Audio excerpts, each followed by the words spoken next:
avec nous pour ce club, comme tous les vendredis, Arnaud Benedetti. Bonjour Arnaud. Bon, merci d'être là, rédacteur en chef de la revue politique et parlementaire. Pascal Joannin, on est ravis de vous recevoir. Bonjour Pascal. Merci également d'être avec nous, politologue, directrice de la Fondation Robert Schuman. On va parler avec vous du discours d'Emmanuel Macron à la Sorbonne, le chef de l'État qui a mis en garde ses partenaires européens et délivré une vision plutôt alarmiste de l'Europe qu'il juge mortelle. Vous nous direz ce que vous en pensez. Alex, Emmanuel Macron, il avait déjà fait un discours à la Sorbonne, c'était il y a 7 ans. Vous avez joué au jeu des 7 différences. Et oui, j'ai aussi regardé le premier discours de la Sorbonne en 2017 et la comparaison est intéressante.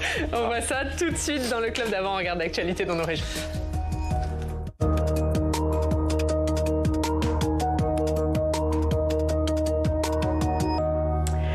L'actualité dans nos régions, c'est aujourd'hui du côté de Strasbourg, justement, où on retrouve Christian Bach. Bonjour Christian. Merci beaucoup d'être avec nous, rédacteur en chef adjoint aux dernières nouvelles d'Alsace. Et Emmanuel Macron est donc à Strasbourg aujourd'hui. Christian, quel est l'objet de cette visite ? Alors, il vient à Strasbourg pour signer le contrat triennal Strasbourg Capitale Européenne. Cette enveloppe de 300 millions d'euros qui court sur 2024 et à 2026, elle a pour objet de soutenir l'accessibilité et le rayonnement de Strasbourg. Ces contrats triennaux ont été mis en place au début des années 80 pour la première version, on en est à la 15e, pour soutenir Strasbourg dont le siège était contesté par un nombre croissant de députés. Et c'est vrai que les élargissements successifs n'ont pas arrangé les choses, mais il y a un obstacle quasi infranchissable, c'est que le statut de Strasbourg, siège du Parlement, est inscrit dans les traités. Alors ces 300 millions d'euros, à quoi servent-ils ? Ils servent à financer des lignes aériennes à l'aéroport de Strasbourg, ils servent à financer des lignes de tram, ils servent à financer des actions culturelles et des actions d'éducation et l'école européenne à Strasbourg. Ce projet est financé notamment par ce contrat triennal et c'est là que Emmanuel Macron va signer le contrat triennal avec d'autres partenaires. Ce contrat triennal, l'enveloppe vient pour un tiers par l'État, pour la moitié par la ville de Strasbourg et l'Eurométropole et pour un cinquième par la région Grand Est et par la collectivité européenne d'Alsace. Et Christian, cette visite, elle intervient au lendemain du discours de la Sorbonne.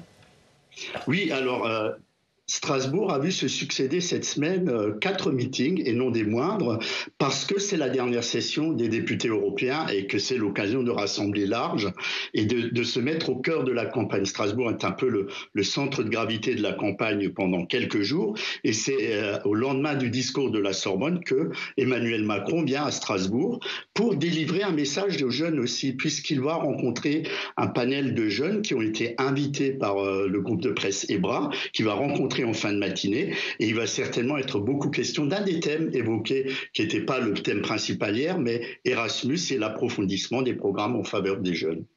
Merci Christian, on imagine que ce sera évidemment à lire dans vos pages. Merci beaucoup d'avoir été avec nous. La une des DNA aujourd'hui, l'intelligence artificielle en renfort à la cathédrale. C'est à la une de votre journal. Merci Christian Bach.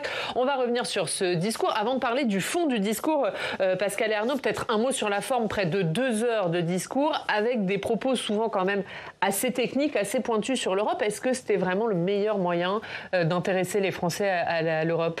Alors, le discours était un peu long, mais M. Macron ne sait jamais faire court. Alors, il y a plein de choses à dire sur l'Europe, on va pas se plaindre. On va pas se plaindre, il y a plein de choses à dire sur l'Europe, et il voulait faire le tour de la question. C'était un discours qui s'adressait d'abord aux Européens. C'était pas un discours pour les Français. Hein. Il en a parlé un peu, il y avait quelques pics sur, en effet, ceux qui payent pas leur loyer et qui squattent un petit peu la maison Europe sans vraiment y aller. Mais à part ça, c'était un discours pour les Européens, parce que moi qui suis l'actualité européenne depuis très longtemps, depuis la dernière élection ou depuis le dernier discours de 2017, il s'est passé beaucoup de choses et c'est plus la même Europe. Et donc il fallait remettre un petit peu une actualisation de ce qui se passe. On est dans une nouvelle ère et cette nouvelle ère nécessite, après les élections européennes et le renouvellement des institutions, puisqu'il va y avoir une nouvelle commission, un nouveau président du Conseil européen, et on voit un petit peu, il voulait donner un petit peu le cadre de ce qu'il estime, lui, urgent de mettre en place. Il a parlé de 12 mois, c'est-à-dire durant l'année 2025, dès la première année des nouvelles institutions, pour lancer un certain nombre de chantiers, parce qu'on n'a plus le temps, parce qu'il y a un voisin qui a agressé un autre État et qui remet en cause un peu nos valeurs, parce qu'on a une élection américaine où on ne sait pas si le président américain restera sur des positions qui nous sont favorables ou pas, parce que nous avons des pressions d'autres compétiteurs. Et bon, la France, l'Allemagne, c'est des grands pays, c'est très bien, mais tout seul, on n'est pas grand-chose, alors que tous ensemble, si on est d'accord, on l'a vu au moment du Covid, on l'a vu au moment de l'Ukraine, s'il y a en effet une unité des Européens sur un certain nombre de sujets, on pourra peut-être en effet rester sur le podium, on est en année olympique, sur le podium avec les États-Unis et la Chine qui veut devenir le numéro 1, les États-Unis qui veulent rester ce qu'ils sont, et nous, si on veut peser, on ne le pèsera sur la scène mondiale que si on est unis. Arnaud, sur la forme de cette... Sur la forme, je partage ce que dit Pascal Johannin. C'était en effet un discours qui était long et qui manifestement, en termes, j'allais dire, de cible, donnait le sentiment de s'adresser beaucoup plus aux autres partenaires européens que finalement aux Français. Tout le monde considérait que ce discours était un discours qui allait être un levier dans la campagne européenne et in fine, je ne suis pas sûr que ce discours ait beaucoup d'impact sur, en tout cas, les orientations de l'opinion publique dans la perspective des européennes.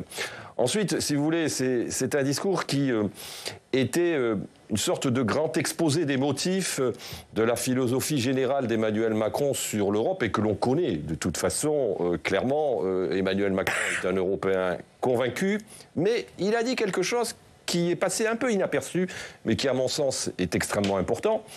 C'est qu'il a quand même abordé la question de la majorité qualifiée. Alors, au détour d'une phrase, on l'a seulement véritablement entendu de manière mezzo voce, si je puis dire, il a dit « il faut aller vers la généralisation de la majorité qualifiée », mais finalement, c'est pas le jour d'en parler. Peut-être. Mais enfin, c'est quand même, je pense, une évolution majeure, en l'occurrence, concernant l'avenir des institutions européennes. Donc, si vous voulez... Il y a toujours ce problème, je veux dire, avec Emmanuel Macron sur cette question européenne, c'est qu'il affirme ses intentions, il dit quelle est sa philosophie, il est clairement favorable à des transferts de parts de souveraineté supplémentaires au niveau européen, mais... il ne veut pas aller jusqu'au bout, si vous voulez, dans son discours, de la logique politique qui préside finalement à son affirmation européenne. Et la question institutionnelle, c'est-à-dire la question quand même de la réforme des institutions qui est quand même dans l'agenda européen. Je rappelle quand même qu'il y a une proposition de résolution qui a été votée par le Parlement européen au mois de novembre 2023 visant à une réforme des institutions européennes et notamment visant à la généralisation de la majorité qualifiée. Ça veut dire la suppression finalement de l'unanimité, définitivement, et surtout avec la fusion, il faut le rappeler, d'un exécutif où le président de la Commission sera également le président de l'Union européenne. Il n'a pas abordé ce sujet-là. Il n'a pas abordé comme si, finalement, il avançait d'une certaine manière un peu masqué sur cette question européenne, parce qu'il sait très bien qu'en France, il a une opinion publique qui est une opinion publique qui, quand même, je rappelle, en 2005, a voté contre un projet de traité constitutionnel qui, dans certains segments de l'opinion, je veux dire, vit très mal le fait qu'on ait quand même substitué le non au référendum par le traité de Lisbonne. Donc il avance quand même sur des œufs dans cette affaire et on peut regretter qu'il n'ait pas été suffisamment explicite sur cette question de la réforme des institutions, comme s'il savait que ça pouvait être quelque part, d'une certaine manière, un angle d'attaque supplémentaire pour ses adversaires. Est-ce que là-dessus, il avance masqué sur cette réforme des institutions? Est-ce que ça permettrait un déblocage de l'Union européenne? Parce que là, il faut l'unanimité des 27. Et par exemple... pour passer à la majorité qualifiée, il faut l'unanimité, donc pour changer les règles. Ce qui sera difficile, d'ailleurs. Voilà. Ce qui sera difficile. Et donc, jusqu'à présent, enfin, il l'a rappelé hier, et moi je le rappelle, on a eu deux crises durant ces 5 dernières années, la crise de la pandémie et la crise de l'agression russe en Ukraine, où à chaque fois, on a obtenu l'unanimité. Même la Hongrie, dont on dit qu'elle est moins disante européen, la Hongrie a voté tous les paquets de sanctions. Bon, elle ne donne pas d'armes à l'Ukraine, mais elle a... Donc, il y a eu... mais elle a quand même fait peser, elle fait quand même peser la menace. Moi, j'entends très bien ce que dit Arnaud, et c'est pas inintéressant de mettre ça sur la table. Mais si on commence par dire l'urgence c'est de réformer les institutions, quand on sait que c'est un processus lent, compliqué, parce qu'il faut consulter les choses, il faut peut-être le lancer, mais il faut en même temps faire autre chose, parce que si on fait que ça, on va bloquer la construction européenne. Là, on a une urgence, c'est-à-dire que on a 2 ans de guerre en Ukraine, on voit bien que les Ukrainiens sont à la peine, tous les Européens, et Emmanuel Macron sur ce sujet a fait un 180 degrés, puisqu'on est passé de « il ne faut pas humilier Poutine » à maintenant « il faut la victoire » de l'Ukraine, tout le monde le dit, et on a en effet soutenu l'Ukraine, il faut la soutenir encore. Cette année, indispensablement, les Américains viennent de débloquer les crédits qui étaient gelés depuis 6 mois. Nous, on a donné aussi le 1er février dernier un certain nombre de crédits, donc il faut y aller. Tout simplement parce que l'agression de la Russie en Ukraine, c'est pas seulement contre l'Ukraine, c'est contre le modèle de vie occidental que nous sommes, les valeurs que nous partageons, la liberté, la démocratie. Poutine, c'est tout le contraire. Donc il vomit le système qui est le nôtre, depuis toujours. Et là, il le dit franchement. Et ceux qui le connaissent le mieux, c'est-à-dire les pays d'Europe centrale et orientale, nous le rappellent. Ils nous disent, mais vous avez été aveugles, sortez de votre naïveté. Nous, on les connaît. On a été malheureusement sous le joug communiste et soviétique pendant longtemps. On les connaît, donc ils ne font pas de cadeaux. Donc il y a ça. Il y a également donc, la compétition avec la Chine. On voit bien que le commerce, c'est bien, c'est une vraie compétence européenne, mais il faut arrêter d'être naïf, il faut avoir des vraies réciprocités. Il a parlé de préférence. Il y a quand même. Il a dit qu'on était à mi-chemin quand même sur ce sujet. Il y a besoin. On est à mi-chemin encore. Donc oui, il faut aller plus loin. Et il l'a dit aussi, c'est-à-dire qu'on est un continent qui est plutôt riche, avec un bon niveau de vie, sauf que les Américains se sont plus enrichis que nous, et ils ont pris des mesures que nous n'avons pas encore prises. C'est toute la question de la prospérité dont il a évoqué le. Mais il y a encore une naïveté sur ces sujets. Il faut sortir de cette politique commerciale.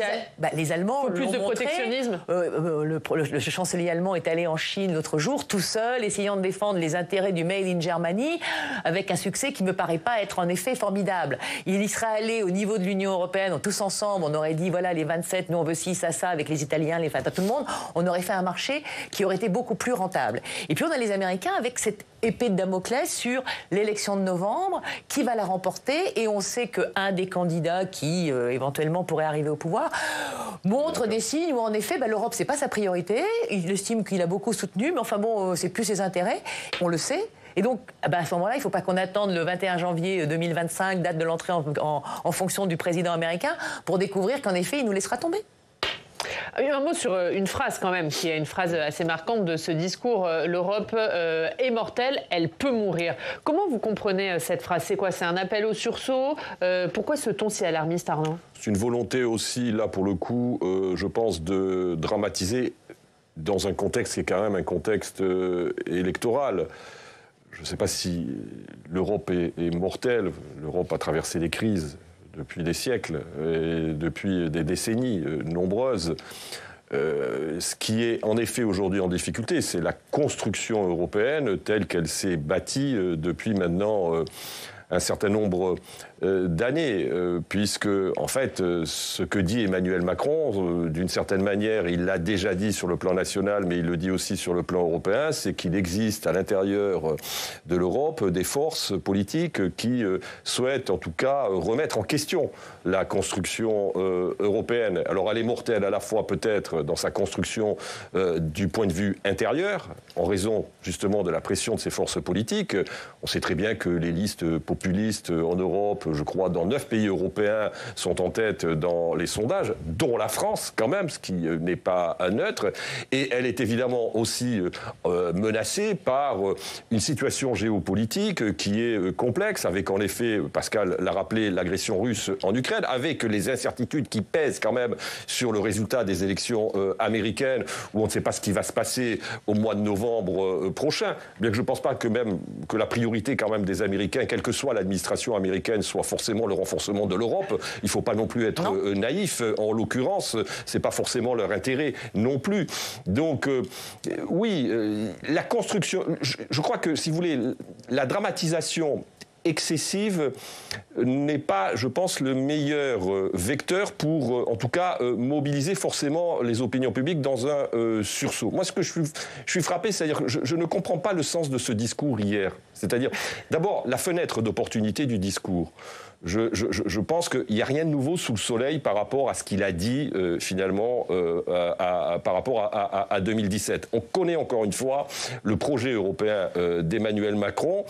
Et il y avait quelque chose quand même de profondément ambigu, c'est qu'en effet, c'était un discours qui s'adressait plutôt en effet aux partenaires européens, mais qu'on le veuille ou non, c'était un discours qui avait vocation malgré tout à essayer de porter la campagne électorale de la candidate de la liste de la majorité dans un contexte quand même électoral qui est pour le moins compliqué aujourd'hui. Oui, et on va y revenir puisque vous parliez du discours de 2017. Alex, vous avez regardé, vous avez re-regardé ce discours de la Sorbonne d'Emmanuel Macron en 2017.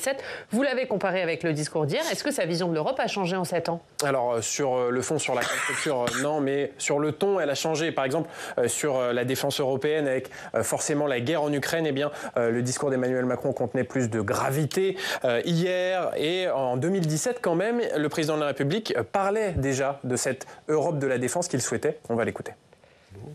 Ce qui manque le plus à l'Europe aujourd'hui, à cette Europe de la défense, c'est une culture stratégique commune. Notre incapacité à agir ensemble de façon convaincante met en cause notre crédibilité en tant qu'Européens. Au début de la prochaine décennie, l'Europe devra ainsi être dotée d'une force commune d'intervention, d'un budget de défense commun et d'une doctrine commune pour agir. Alors ce budget de la défense commun, c'est fait, une dizaine de milliards d'euros pour les prochaines années. Cette force européenne d'intervention a également été créée, mais avec des moyens limités. Donc c'est pourquoi maintenant Emmanuel Macron veut une défense européenne crédible, avec une hausse des moyens militaires, un emprunt européen et voire même un bouclier antimissile. Emmanuel Macron aussi parlait d'immigration. Il souhaite plus de fermeté. Est-ce que là-dessus, sa vision a changé en 7 ans? Eh bien, il y a 7 ans, Emmanuel Macron sur l'immigration tenait un discours assez équilibré, une forme de en même temps qu'il affectionnait entre l'humanité et la fermeté, souvenez-vous. Ça n'est qu'avec l'Europe que nous pourrons efficacement protéger nos frontières, accueillir dignement ceux qui ont droit à l'asile, les intégrer réellement et dans le même temps renvoyer rapidement ceux qui ne sont pas éligibles à cette protection. Et 7 ans plus tard, Emmanuel Macron met davantage l'accent sur la fermeté, sur le retour de la maîtrise des frontières, puisqu'il souhaite conditionner la délivrance de visas et de politiques commerciales à certains pays, à certains pays en échange de l'acceptation de leurs ressortissants expulsés par la France. Il souhaite également une structure continentale sur les sujets, je cite, de migration, de criminalité et de terrorisme. Donc la tonalité de son discours sur l'immigration s'est durcie et la montée du Rassemblement national dans les sondages est forcément pour quelque chose. Autre thème, dernier thème que vous avez choisi, c'est l'agriculture. Hier, Emmanuel Macron a évoqué la protection européenne de nos agriculteurs. C'est l'un des sujets de la crise agricole. Il en parlait déjà il y a 7 ans. Et oui, il y a 7 ans, Emmanuel Macron promettait une réforme des aides européennes de la politique agricole commune pour mieux protéger les agriculteurs. Souvenez-vous. Est-ce que notre politique agricole commune protège bien nos agriculteurs et nos consommateurs ? Je regarde les dernières années, je n'en ai pas totalement le sentiment. Et nous sommes arrivés à cette forme de paradoxe où la PAC est devenue un tabou français, alors que nos agriculteurs ne cessent d'en dénoncer le fonctionnement. Et 7 ans plus tard, on l'a vu avec la crise agricole, le compte n'y est toujours pas pour les agriculteurs. Et d'ailleurs, parmi les réponses apportées en urgence à cette crise agricole, eh bien, l'Union européenne a supprimé certaines normes environnementales auxquelles étaient conditionnées les aides de la politique agricole commune. Et cette réforme a été votée pas plus tard que cette semaine par le Parlement européen. Merci Alex pour ce comparatif. Alors ce discours hier de la Sorbonne 2, c'était un peu le bilan du discours Sorbonne 1. Emmanuel Macron, il a commencé en disant « nous n'avons pas tout réussi ». Mais bon, derrière, il a quand même passé une demi-heure à nous égrener toutes les réussites. Est-ce qu'il a mis en œuvre ce qu'il avait dit il y a 7 ans ? Alors moi, j'ai le souvenir en effet d'avoir fait un descriptif aussi du discours de 2017, où il y avait à peu près 77 propositions, etc. Aujourd'hui, si on se parle franchement, il y a à peu près 80% de ce qu'a dit Emmanuel Macron en 2017 qui a été mis en place. Alors, il ne faut pas se leurrer, quand il a fait sa proposition en 2017, il y avait des choses qui étaient déjà dans les tuyaux et qu'il n'avait pas initié. Il y a des choses qu'il a mis en avant sur la défense, etc. Et c'est vrai que sur ce volet-là, il y a eu pas mal de choses qui ont été mises en place. Sur l'asile-migration, il y a eu le pacte asile-migration qui a été voté le 10 avril. vous avez raison, la PAC, il y a une énième... Parce que la PAC, c'est depuis 1962. Il faut pas c'est pas quelque chose qui est récent. Donc on en a une énième version de la PAC. Et en effet, ça a été adopté cette semaine. On a un certain nombre de choses. Donc 80% à peu près de tout ce qui était le programme d'Emmanuel Macron a été mis en place. La partie qui n'a pas été mise en place, ça concerne l'économie. L'économie, la fiscalité. Il avait parlé d'un ministre européen de la zone euro. Il avait parlé d'harmonisation fiscale, notamment avec l'Allemagne, etc. Et là, on n'a pas trouvé d'accord. Tout simplement, on va juste faire un petit truc, une incise aujourd'hui, c'est que si en effet en matière de défense, la France est un modèle parce que nous avons une armée de défense depuis longtemps, parce que nous sommes une puissance nucléaire, la seule puissance nucléaire aujourd'hui au sein de l'Union européenne puisque les Britanniques sont partis depuis 2017, que nous sommes le seul membre permanent du Conseil de sécurité de l'Union, en matière de défense, la France est attendue, elle est écoutée, elle est respectée, même par Poutine. Poutine, il sait qui c'est la France parce qu'en effet, on est un membre permanent. Ce qui n'est pas le cas de certains autres pays. Et puis on a fait des efforts de défense. Et là, en effet, on voit bien que les États, depuis l'Ukraine, l'Allemagne et d'autres ont fait des efforts. Il y avait les Grecs qui faisaient aussi des efforts de défense. À peu près, c'était tout. Sur les questions asile, migration, on n'est pas un modèle forcément, mais on a compris, et même Mme Meloni, qui est arrivée au pouvoir il y a 2 ans, a compris que la solution était européenne et pas nationale. Et l'Italie est beaucoup plus concernée par les arrivées massives de migrants, compte tenu de diverses îles qui sont au sud de son territoire, et donc très proches de la Tunisie ou de la Libye. Et donc c'est elle qui a le plus de problèmes, ou les Grecs. Et donc il y avait un besoin de solidarité. On a montré en 2015, après la guerre en Syrie, une absolue non-unité. Là, cette fois-ci, il faut aller plus loin. Mais en matière économique, la France est le mauvais élève de l'Europe. On a... Et donc les Allemands, qui sont nos partenaires immédiats sur la défense, bon, ils sont moins allants, mais ils nous suivent un petit peu, même s'ils raclent un peu. Enfin voilà, ils ont fait des efforts, etc. Sur l'immigration, ils sont très sollicités parce qu'en effet, les gens veulent aller en Allemagne ou ils veulent aller en Grande-Bretagne, parce que la Grande-Bretagne est sortie de l'Union, mais ça n'a pas réglé le problème de l'immigration. Donc celui qui dit on sort de l'Union, on n'a plus de problème d'immigration, le contre-exemple, c'est le Royaume-Uni. Mais en matière d'économie, on a failli un petit peu, et la situation économique de la France, et les Allemands qui sont très à cheval sur la rigueur budgétaire, sur l'équilibre budgétaire, qui en ont fait une règle d'or, etc. On a voté cette semaine aussi le nouveau pacte de sécurité, de stabilité et de croissance, avec les Allemands qui ont accepté un peu de souplesse, mais enfin qui ont rappelé qu'il y avait des règles qui étaient intangibles. On n'est pas crédible. Et là, on perd un peu d'autorité. Et donc, c'est sur cette partie-là du discours de 2017 que le président de la République n'a pas eu, il n'y a pas eu d'accord, parce que les Allemands nous ont rappelé qu'il fallait qu'on fasse un effort pour que sur les questions économiques, ils nous rejoignent. Ouais, Arnaud, on imagine qu'en faisant ce bilan hier et ce comparatif entre la Sorbonne 1 et la Sorbonne 2, Emmanuel Macron voulait montrer qu'il avait agi et qu'il avait pesé sur l'Europe. L'argument de campagne des macronistes, c'est de dire on est la seule liste pro-européenne. C'est nous qui agissons pour l'Europe. Est-ce que le discours d'hier, il peut peser dans la campagne française ? Vous savez, les élections européennes, en général, l'orientation du vote, on peut le regretter, ne se détermine pas forcément, et c'est le paradoxe, en fonction d'enjeux européens. Ce sont souvent des enjeux nationaux. Et quand on voit les élections européennes depuis maintenant 1979, toutes se sont traduites très souvent d'ailleurs, alors pas tout le temps, mais par des sanctions des pouvoirs en place, en l'occurrence. Donc c'est le risque aujourd'hui que court Emmanuel Macron. Moi, je ne crois pas que ça aura un grand impact, en effet. Alors, ça peut servir à, quelque part, solidifier le camp macroniste d'une certaine manière, parce que bon, il a brossé malgré tout un tableau qui d'une certaine manière nourrit l'imaginaire de ce camp-là, donc ça c'est plutôt en effet positif pour lui, mais ce n'est pas la seule liste européenne.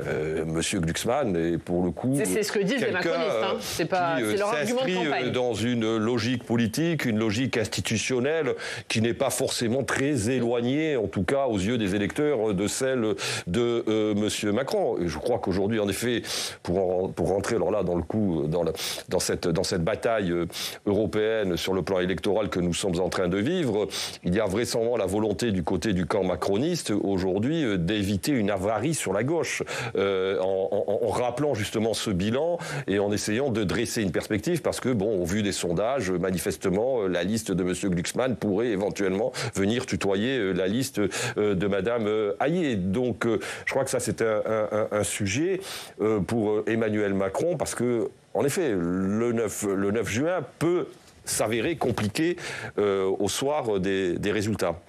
Il nous reste 30 secondes, Pascal. Juste un mot, parce que l'élection, elle n'est pas nationale, elle est européenne. On peut s'attendre sur le plan européen à une poussée populiste? Alors, il y aura une poussée populiste, mais pas un raz-de-marée.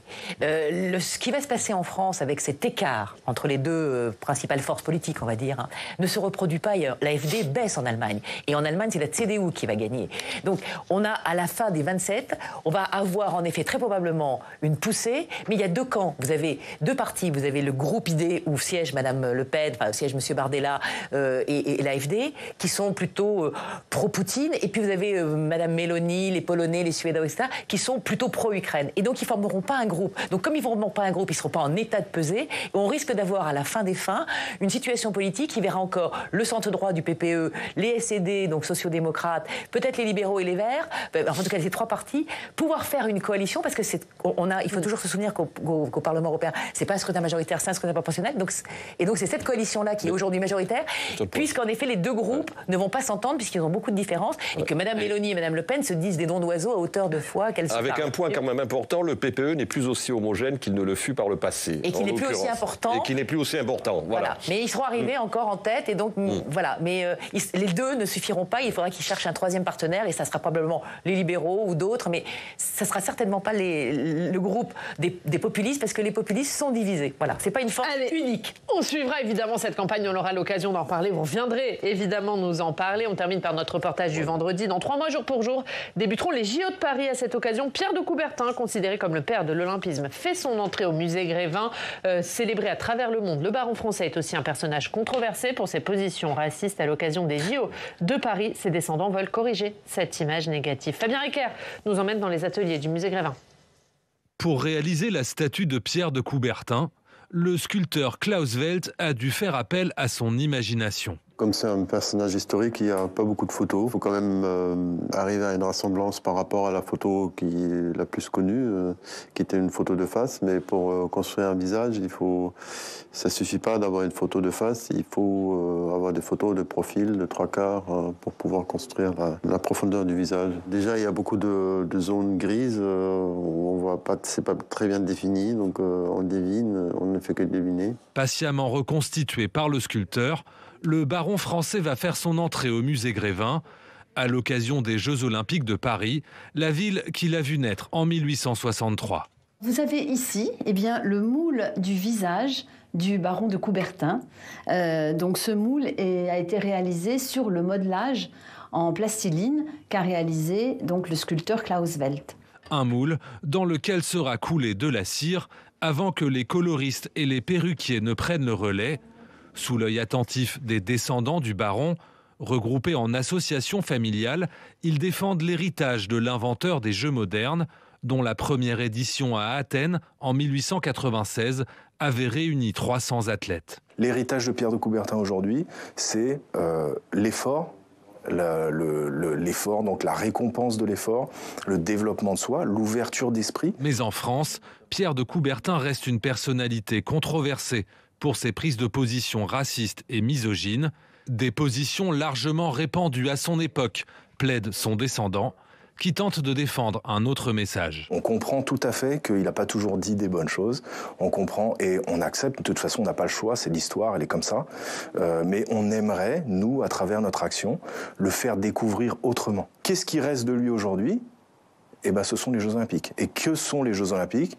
C'est un ensemble, c'est une organisation qui favorise le partage, l'échange, la paix.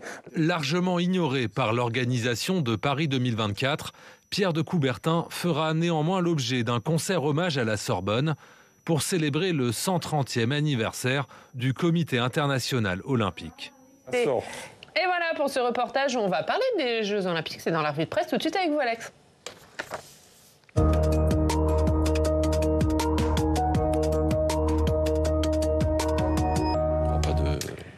Mais d'abord, à la une de la presse régionale, quasiment rien sur le discours d'Emmanuel Macron. Oui, très peu de titres sur ce discours de quasiment 2 heures d'Emmanuel Macron sur l'Europe. Ça veut dire qu'il a quand même raté sa cible. Mais on parle quand même de politique dans la presse régionale et notamment à la une de Corse Matin, car l'entourage d'Emmanuel Macron commence à s'inquiéter, je cite, d'un démembrement de la République. On le rappelle, actuellement, le gouvernement va porter un projet de loi constitutionnelle pour l'autonomie de la Corse. Et cette autonomie accordée à la Corse, elle suscite des convoitises de la part d'autres territoires qui veulent faire évoluer leur statut, l'Alsace, la Bretagne, le Pays Basque, la Nouvelle-Aquitaine et surtout les territoires ultramarins. Le président de la collectivité de Guyane a même assuré qu'Emmanuel Macron, en mars dernier, lui avait garanti une réforme constitutionnelle pour la Guyane sur le modèle de ce qui va être fait pour la Corse. Une autonomie qui ferait donc tache d'huile et qui fait peur à la majorité présidentielle. On risque d'aller vers une république à la carte, s'inquiète un sénateur Renaissance qui a ses entrées à l'Élysée. Le journal La Provence s'interroge sur la fin des HLM à vie.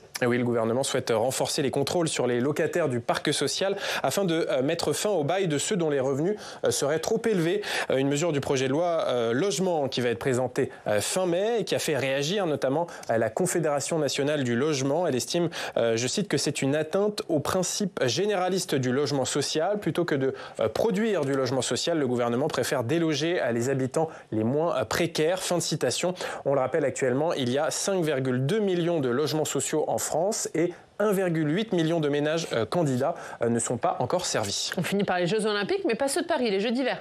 Oui, on parle beaucoup des Jeux d'été, mais on le rappelle, la France est aussi candidate pour organiser les Jeux Olympiques d'hiver 2030 dans les Alpes françaises. Les sites iront du Grand Bornand jusqu'à Nice. Et cette semaine, le Comité international olympique inspectait les sites niçois. Alors parmi eux, eh bien, le hockey sur glace se fera à l'Alliance Riviera, le curling au Palais Nicaïa ou encore eh bien, la cérémonie de clôture sur la promenade des Anglais. C'est Christian Estrosi qui l'a annoncé, qui porte la candidature avec notamment Renaud Muselier, le président de la région. Et on le rappelle, la France est seule candidate pour ces Jeux Olympiques d'hiver. Donc ça sent plutôt bon. Ouais, ça sent plutôt bon.